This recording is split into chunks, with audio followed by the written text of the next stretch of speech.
ჯორი. ეს არის დაუფიქრებელი ან განზრახული საუბარი ადამიანის პირად და ზოგად საქმეებზე, სხვადასხვა მოვლენებსა თუ თემებზე. ჯორი შეიძლება იყოს როგორც სიმართლე, ასევე შელამაზებული ან სრულიად აბსურდული ამბავი. როდესაც ჭორაობას ვახსენებთ, ადამიანების უმრავლესობას ცუდი ინტერპრეტაცია უჩნდება, მაგრამ რეალურად ეს ინფორმაციის გავრცელების ძალიან მნიშვნელოვანი ფორმაა და რაც არ უნდა გასაკვირი იყოს, ის ხმის გავრცელების ყველაზე ძველი და სწრაფი საშუალებაა.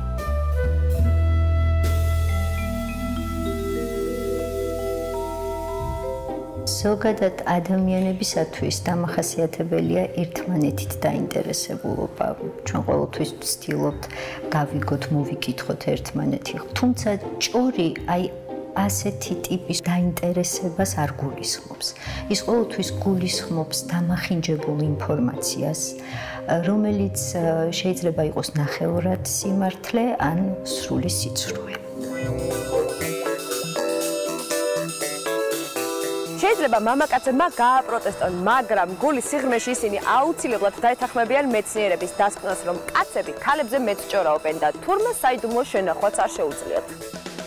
ფსიქოლოგები ამტკიცებენ, რომ დღეს ქალებზე ხშირად კონფიდენციალურ ინფორმაციას კაცები ავრცელებენ. კვლევა The Fifth Estate-ის დაკვეთით ჩატარდა და მასში 2000 ადამიანი მონაწილეობდა.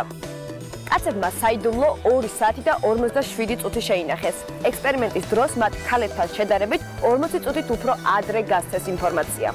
ფაქტი, რომ ჭორი ყველაზე სწრაფად გავრცელებადი ინფორმაციაა, ნამდვილად არაა სადაო თემა.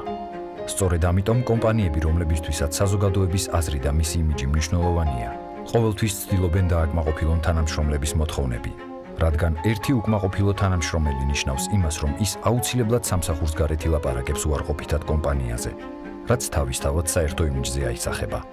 ბევრი უნდა ვესაუბროთ ჩვენს თანამშრომლებს, მათ უნდა იცოდნენ თუ რას ემსახურებიან, როდესაც ვთხოვთ კორპორატული საიდუმლოს შენახვას, მათ უნდა იცოდნენ რას წარმოადგენს ზოგადად კორპორატული საიდუმლო, რატომ არ უნდა, ასე ვთქვათ, გავიდეს ეს კომპანიიდან, რა მიზანს ემსახურება ეს ყველაფერი და ასე შემდეგ, ისე რომ არ დაემსგავსოს ეს ყველაფერი დირექტივებს ჩვენი მხრიდან. გამართული და მოწესრიგებული შიდა კომუნიკაცია განსაზღვრავს წარმატებულ თუ წარუმატებელ საქმიანობას კომპანიაში.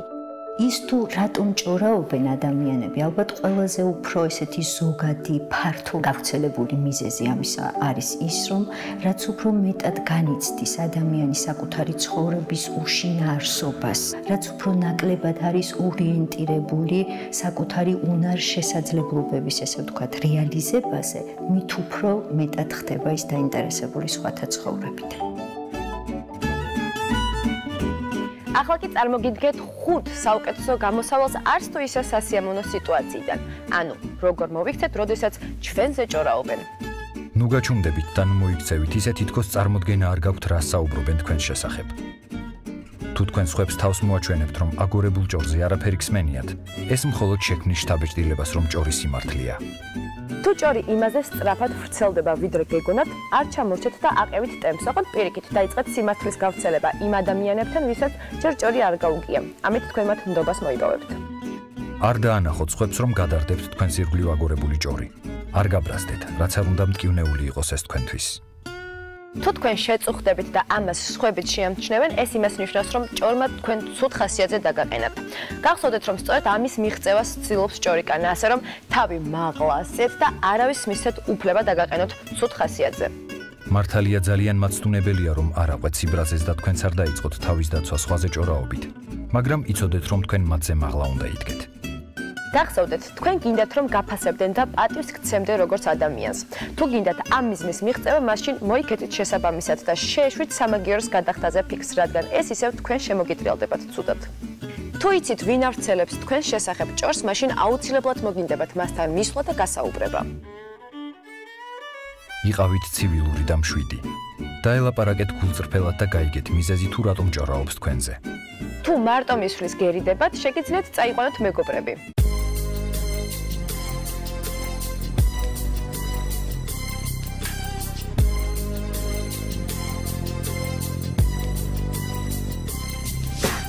ანდაც იყოს ჯობია მარტო წახვიდეთ. და ბოლოს იზრუნეთ საკუთარ თავზე.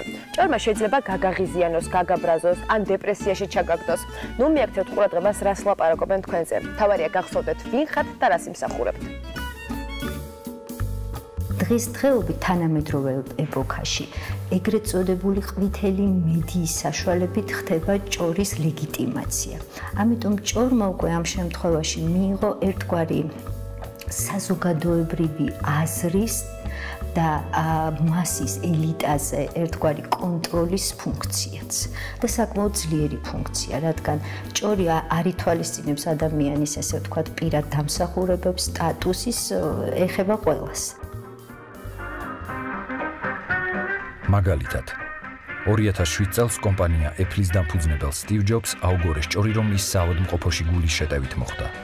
შედეგად ინვესტორებმა უარი თქვეს Apple-თან თანამშრომლობაზე. ჭორი მცდარი აღმოჩნდა, ზარალი კი დიდი. ამ დღეებში კომპანიამ 4,8 მილიონი დოლარი დაკარგა. ცნობილი მომღერლის Beyoncé-ს გარშემო არაერთი აგორებული ჭორი ქსმენიათ, თუმცა ყველაზე მტკივნეული ჭორი მის ფეხმძიმობას უკავშირდება. Beyoncé-ს ადანაშაულებდნენ, რომ ის არ იყო რეალურად ორსულად და ის შვილს სუროგატი დედის საშუალებით აჩენდა. ამაში ცუდი არაფერია. უბრალოდ ამ ყველაფერს ემატებოდა ის, რომ მიზეზად ფორმის შენარჩუნებას ასახელებდნენ. როგორც Beyoncé მოგვიანებით განაცხადა, ჭორებმა მასზე ძალიან ცუდად იმოქმედა. საბოლოოდ ჭორის გასაქარვებლად მან სცენაზე ყველას დასანახად აჩვენა მუცელი. ჰოლივუდის ერთ-ერთ ყველაზე ცნობილ წყვილზე, Tom Cruise-სა და Kate Holmes-ზეც არაერთი ჭორი უსმენია. თუმცა მათი დაშორების შემდეგ ჭორებმა პიკს მიაღწიეს. მედია ავრცელებდა ინფორმაციას, რომ Kate შვილი არა Tom Cruise-ისგან, არამედ boyfriend Luke Kirby-სგან ყავდა. სიტუაცია იმდენად დაიძაბა, რომ Tom Cruise-მა DNA-ის ანალიზის გაკეთება გადაწყვიტა, რომ საბოლოოდ დარწმუნებულიყო ბავშვი ნამდვილად მისი იყო თუ არა. ჭორის, ესე ვთქვათ, გამავრცელებელი, ჭორის ადრესაც ყოველთვის მიაწერს პირად სიმპათიებს და ანტიპათიებს. ცნობილია, რომ ჩვენ ადამიანებში ვებრძვით, გვაღიზიანებს სწორედ ის, რასაც ვთრგუნავთ საკუთარ თავში. როდესაც ვიწყებთ, ესე ვთქვათ, სხვა ადამიანის დაკნინებას, ამითი თითქოს არაცნობიერად წარმოვაჩენთ საკუთარ თავს, რომ ჩვენ არ ვართ ისეთები, როგორებიც აი ეს სხვები. ჭორობაში მონაწილე თითოეული ადამიანი თავის მხრივ ცვლის ან ამატებს რაიმე დეტალს, რასაც საბოლოოდ აბსოლუტურად შესულ ისტორიამდე მივყავართ. იმისათვის, რომ უკეთ დაგიმტკიცოთ ეს ფაქტი, პატარა ექსპერიმენტ შემოგთავაზებთ. ექსპერიმენტში 5 ადამიანი მონაწილეობს. თავდაპირველად პირველი მონაწილე უყვება პატარა ისტორიას მეორეს, შემდეგ მეორე მესამეს და ასე მეხუთემდე. ამ ექსპერიმენტით გსურს დაგანახოთ, თუ როგორ იცვლის ამბავი სახეს, როდესაც მის გავრცელებაში თუნდაც 5 ადამიანი მონაწილეობს. დილას, როდესაც ლიზამ გაიღვიძა, მიხვდა, რომ სკოლაში აგვიანდებოდა. მან დახედა საათს და 8:15 წუთი. ის 45 წუთით ადრე უნდა ამდგარიყო და სწორედ ამიტომ სკოლის ავტობუსზე დააგვიანდა. როდესაც კიბეებზე ქვედა სართულზე ჩამოვიდა, აღმოაჩინა, რომ დედამისი უკვე სამსახურში წასულიყო. ამიტომ მან კიბეებით უკან აერბინა და დაიწყო ჩაცმა. ლურჯი შარვალი ვერ იპოვა და ზოლიანი ჩაიცვა. იმედი ჰქონდა, რომ მეზობელს მიუსწრებდა, რომელსაც შვილები სკოლაში თავის მომწვანო მინი კუპერით დაჰყავდა. ლიზას ძალიან არ უნდოდა სკოლაში დაგვიანება, რადგან სემესტრის დამთავრებამდე მხოლოდ 19 დღე იყო დარჩენილი. სურდა ბოლომდე კარგი დასწრება შეენარჩუნებინა. აიღვიძა ლიზამ, მიხვდა, რომ სკოლაში აგვიანდებოდა, ჩამოერბინა კიბეებზე, ნახა, რომ დედამისი უკვე წასული იყო სამსახურში, ისევ აერბინა, უნდოდა ლურჯი შარვალის ჩაცმა. და ვერ იპოვა და ჩაიცვა ზოლიანი შარვალი და მე იფიქრა, რომ მეზობელის მიყავთ ბავშვები, და გავყვებიო თავისი რაფერი მანქანით, მწვანე თუ რაღაცა მანქანით.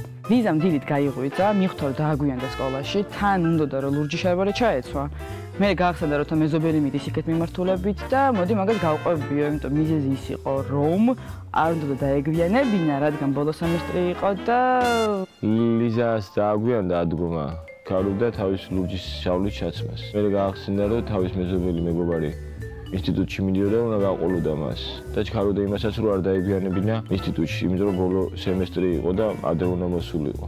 მოკლედ ლიზი ჩქარობდა დილასადრე ადგომას, ჩქარობდა თავისი ლურჯი შარლის ჩაცმას, ჩქარობდა იმიტომ, რომ არ დაეგვიანა თავის მეგობართან რომ შეხვედროდა მას. როგორც დავწმუნდით, ექსპერიმენტის ბოლო მონაწილის მოთხრობილი ამბავი ნამდვილად არ შეესაბამება თავდაპირველ ვერსიას. ამიტომ წარმოიდგინეთ, თუ როგორ იცვლის ინფორმაცია სახეს, როდესაც მასში ათასობით ადამიანია ჩართული.